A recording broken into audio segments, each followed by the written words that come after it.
Hey everybody, it's me, Hetty, and I am just introducing to you how I make my Cajun and Creole Holy Trinity and the Pope. It's the Holy Trinity of Cajun cooking. My mom and daddy made this several times a week, so it definitely was a staple at our house. It's not a mirepoix. A mirepoix is carrots, onions, and celery. Okay, let's get to it. One more thing, can you do me a favor? If you do like any of the content that I am offering to you, and if you like some of my recipes, I would so sincerely appreciate it if you just take a moment and click like. If you really like it, subscribe, and don't forget the bell if you want to be notified when I upload a new video. And comment, please. It helps my channel so very much. I do work hard to put content up for y'all. Only things that I feel like I can back up. I don't just throw stuff out there. It's truly stuff that my family eats and that what we love. And I'm willing to try new recipes too, and I think I'm going to do that. I've picked me out a few, and I think I'm going to make some I've never made before. But anyway, I'm still just sharing with y'all stuff I made growing up. So anyway, I'm going to shut up. Let's make the Holy Trinity.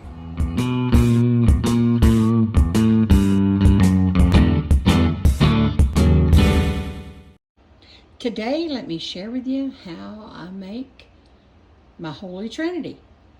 And toward the end, I'll show you how to make it Holy Trinity and the Pope. In Louisiana cooking, what I'm making now is referred to as the Holy Trinity. If you add garlic at the end, I'm making gumbo, so I will want the garlic. It's called Holy Trinity and the Pope. Having explained that, let me get started and show you how to do this. It's very simple. And this time, actually, I had frozen sauteed bell peppers already. So I'm going to be adding them last because they've already been lightly sauteed and they'll be ready to go. I always start with my onions first. And y'all don't forget, I am working around a tripod. So first things first, I'm putting my heat on. Right now I'm going with a medium high. I probably will cut that down. Yes, I'm using my bottle without the top. You know, I've been telling y'all for months I can't stand that top. I don't know where my good tops are. They've been lost since the move. So that's been a little over a year ago, about 14 months ago. I've got so many, but I've still got boxes to go through. But slowly but surely, it will be accomplished. It seems like something always comes up that's bigger fish to fry. Okay, I'm gonna let my oil get going. I may add just a little more splash. Yeah. I'm gonna get this oil hot and I'll bring you right back when it's ready to add the onions. The oil is definitely hot. Might be a little too hot. I did cut it down because I'm simultaneously doing oven roux and I'm simultaneously doing my gumbo potato salad. So, back to this. Okay, they're just about right. I did cut my fire down, so it'll be all right. It'll even out. So, in go my onions first. I always start my onions. And get all these onions out.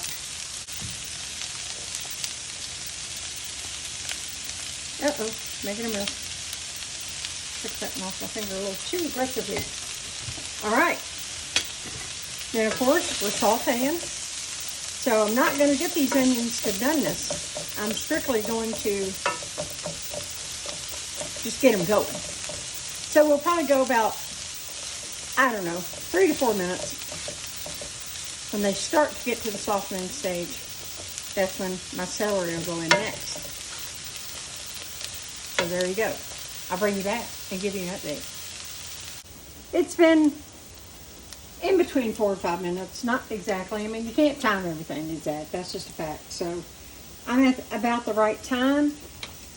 And in goes my celery. Now my celery's going in.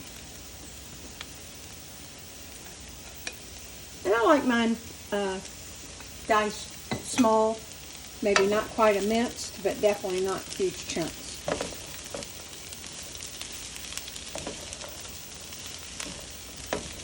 You got finicky kids, this is the way to go. Well, mine aren't. They'll eat anything, but that way it cooks down. By the time you're making your gumbo, it cooks down really well. All right, I'm kind of just stirring that celery up in with that onion. We're going to just keep going, and I'll bring you back in a few. I don't know, another 5 minutes, I guess. Alrighty, it's been another 4.5, 5 minutes, something like that. More like closer, it's in between, just like before. I try to go about even with it. Alright, got that. And now, lastly,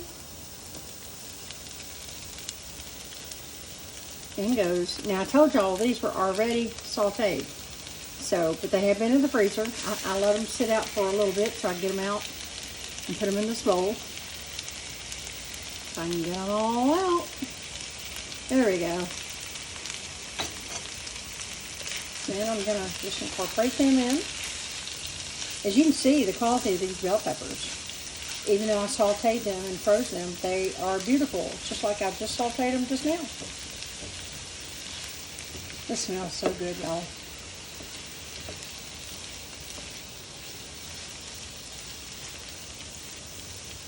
And those are the ingredients of a basic Holy Trinity. Well, not basic, this is the Holy Trinity. Onions, celery, and bell pepper.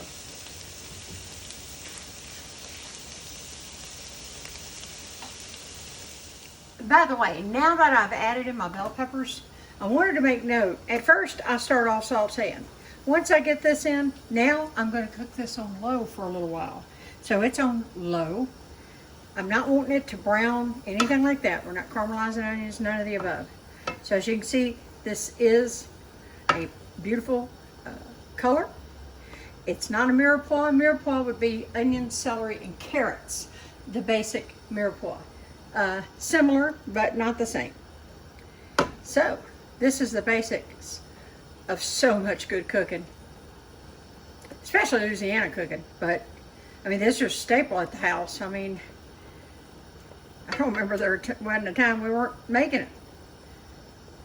Many, many, many times a week. Not just once or twice a week. So anyway, I've got this on low, and I'll come back and bring you an update. Alrighty folks, I've had this on low here for, I don't know, 12, 14 minutes, something like that. Very low, still hot. I don't know if you can see that steam. It's very hot, but it's not gonna brown off. They're just melding together beautifully. So I'm gonna take this up, we're gonna cool it down, and that's Holy Trinity, folks. I have oven roasted garlic already, so it is also cooked. I'm finishing mincing it now, and it's going to go in. Pan's hot enough, it's all going to meld together. I am taking it off the stove and off the heat, but I'm going to add in that garlic. Alrighty, this has been sitting off the stove, just on a trivet, and in the meantime, I took out some of my garlic. Look how nice. Ooh, some oven roasted garlic I always keep on hand. Well, until I run out, and then I do another batch. And that's on my list. I got some pretty ones, I think Friday, and I need to do that. And all I'm gonna do is I'm gonna just incorporate this in with everything else. I'm gonna probably just let it sit here for a little while longer. I'm gonna stir it up well off camera. And that's it, guys. Holy Trinity and the Pope at the end. Okay, so hope you enjoy this. Like I said, this is the basics of, in my book, you gotta know how to do this. You gotta flavor your food, folks. You gotta flavor your food. I mean, I don't know if it's just how I grew up or what, but you can do this. There's nothing hard about it. And once you do, you will go, oh my gosh, I do not know how I went all that time. It's like if you make it the old way, it'll be tasteless compared to when you add something extra in there. The good extra, the right extra. You can't just rely on garlic powder and onion powder. I think I've shown y'all through the years that that is true. But there's a lot of people, they never buy an onion and chop it up. And that just blows my mind. Anyway, there's probably only 2 people watching all the way to the end. Y'all, that is so easy.